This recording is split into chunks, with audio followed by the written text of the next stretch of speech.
Hello guys, good day sa lahat. I-share ko lang sa inyo ang aking yung nilakad ko ngayong araw na to about sa pension ko guys.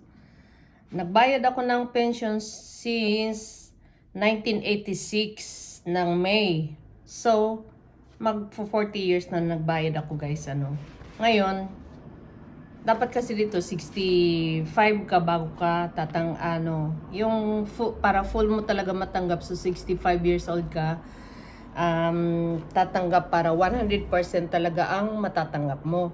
Ngayon ang ginawa ko guys ay nag-advance ako guys. Nag-advance ako ng tanggap since nag-birthday na ako nung May ganyan. Tapos, nag-advance na lang ako guys. Kasi hindi natin alam guys kung bukas anong mangyayari, di ba? So, pumunta ako ng pension, kanina, doon sa pension center, no? Nag-file ako. Pag nag-file ka guys, ang dali-dali lang. Kasi lalo na ako, foreigner ako guys, Kaya hindi ko pinirmahan dito kasi ayokong magkamali ako. Ngayon, talagang tutulungan kanila kung paano, ganyan. Sila ang magturo sa iyo. Ang napakabait talaga, guys. 40 minutes. For mga 30 minutes ko lang ginawa yun, guys. 30 minutes lang na okay na. Ngayon, nag-advance ako ng guys, sa pension ko. Deserve ko talaga to, guys. Deserve ko, kaya ang ano ko sa inyo, ang advice ko sa inyo, sana talagang magbayad kayo ng pension nyo. Ako kasi since na pagdating ko ng Japan, talagang binayaran ko talaga lahat yan, walang kulang, walang talagang binayaran ko. So eto, tatanggap ako dito sa Japan every 2 months ang tanggap guys. So, gusto ko masabihin ang matatanggap ko, pero wag na lang kasi privacy na yan eh. Pero parang nag-overtime na rin ako ng mga 30 hours or 40 hours. Parang nag-overtime na rin ako ng ganyan. Okay na okay talaga guys.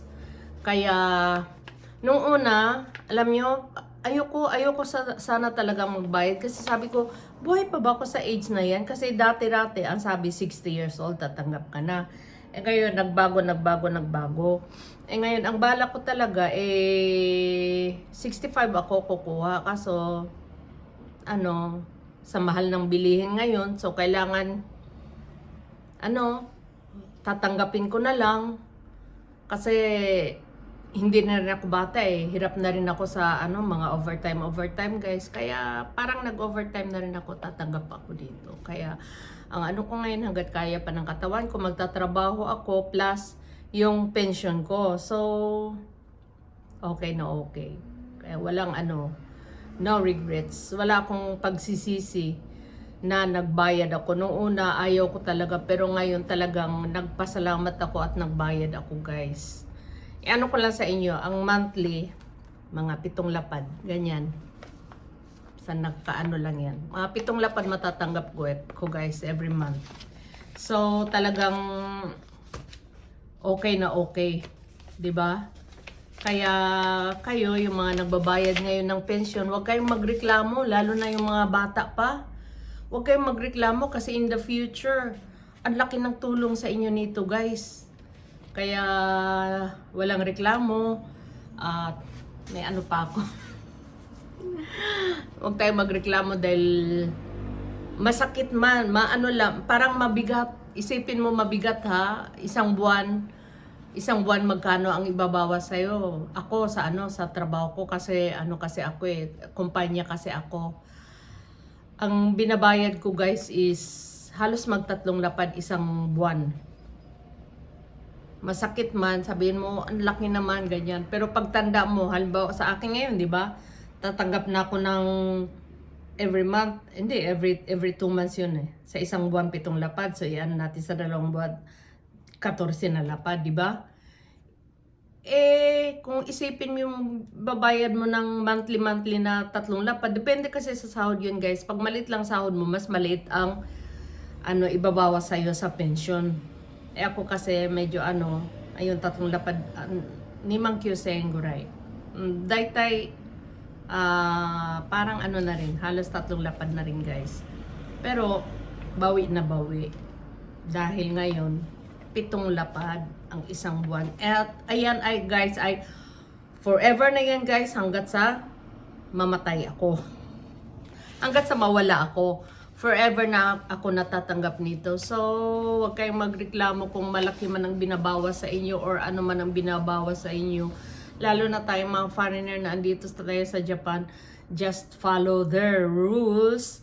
Yung mga rules nila ay i-follow lang natin. Huwag tayong huwag tayong gumawa ng masama. Ayan.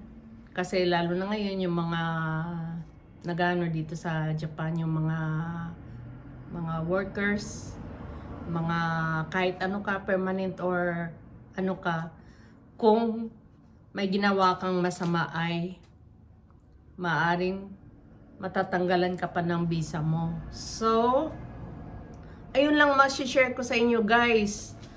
Grabe, yung isang araw ko ngayon, hindi mo maisip-isip yung isang araw ko ngayon, nagawa ko kaagad Pumunta kami sa driver's license, guys, kasi lumipat na kami ng bahay, kailangan magpalit kami ng address namin. So, pumunta kami doon sa police station. Pero nyo guys, 20 minutes lang. Okay na, may pinirmahan lang kami sa computer, ganyan-ganyan lang kami, tapos susulatan, ibigay. Tapos sabi ko, pupunta lang ako ng CR, sabi kong ganyan. Pupunta ako ng CR, pagbalik ko, ayun na, tapos na. Wala na yung pila-pila, wala na yung kaya ibang-iba talaga guys. Sana, wish ko lang, sana ganun na rin ang Pilipinas guys, na kukuha ka lang ng birth certificate mo, pipila ka pa ng madaling araw. Sana wala na yun guys, kasi dito talaga, talaga, kahit pupunta ka ng City Hall guys, wala,